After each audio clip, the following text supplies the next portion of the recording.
Kondisi bayi pasangan Siti Badriah dan Christiana yang baru lahir, pedangdut sempat terpapar Omikron. Rasa bahagia bergelayut di hati pasangan Siti Badriah dan Christiana saat ini.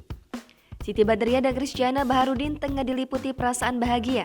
Keduanya dikaruniai anak pertama berjenis kelamin perempuan.